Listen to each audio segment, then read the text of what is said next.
We're here with someone running for Congress from Louisiana, Elbert Guillory. Thank you for being here. Just wanted to start by asking Elbert. I noticed, and you've made something of it. You were a Democrat for the first 63 years of your life. Yes. What made you decide to change and become a Republican? The values. I'm from an area in Louisiana that's very, very pro-God, very pro-Catholic, pro-life, pro-gun, pro-America. And the Democrats just weren't there. So I left. Right. And I think I remember seeing you had some pointed criticism of the welfare industrial complex that kind of keeps poor people, regardless of their race, down and subsistence on government. Can you talk a little bit about that? When Lyndon Johnson signed the Civil Rights Act in 1964, 65, what he said was, I'm going to give them a little bit, not enough to make a difference, but just enough to keep them quiet. And that's what those Democrat policies have done to not only my community, but to poor white communities also. Just enough to keep us quiet, kind of keep us on the plantation. It destroys human initiative, that hunger of the soul that will make people great. And so I'm away from that, and I want to implement policies here in Cleveland with this party that will give us that hunger of the soul again. And how do you think that would happen? What makes the Republican Party or conservative values different than those values? How do you reignite the inner city? How do you reignite the want to achieve with those communities? We do two things.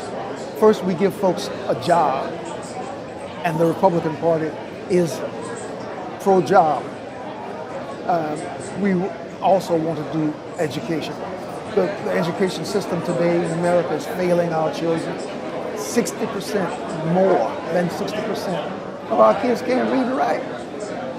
That's terrible. They will never be able to succeed, not in jobs and not in life. So we have to reignite the passion for education. We have to educate our kids, give our adults jobs, and that will trigger a return to a more industrious, more industry on the parts of our people. I saw somebody in I know what happened in Baton Rouge, that's down in your state, that said that one of the things, and I don't want to call it over-policing, but that the state's too big, that a lot of times that the hustle or so, that people just trying to get themselves up is criminalized, and that the state comes in and harasses people of all races, but harasses people because the state has rules that are too high. What do you say? Do you think that plays a part in maybe some of the things that are going on? I don't think so. You don't think so? Police go into high crime rate areas to protect the people who are there and being victimized. I hope that they continue to do that and continue to make us safe. To attack police for policing is really shooting our own foot off. We will not be able to survive. The crime will just continue to explode. The number one cause of death for young black men is other young black men. It's violence. So we need to attack the problems of this culture of violence that we've created. How do you think that we should go about as a nation? I don't know if it's trumped up by the media so much, because I've been around Cleveland, black, white, red, yellow, Uber drivers, everybody's been friendly.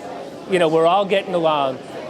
What do you think needs to happen to shift the narrative so that the media sees everybody getting along again? Do you think that there's that's basically what I'm asking. Politicians need to stop stirring the pot, fanning the flames that try to divide us. Some crazy politician a couple of days ago talking about the problems of today are related to slavery. Slavery ended 150 years ago. It's today. We need to join hands and attack the problems that you and I have today.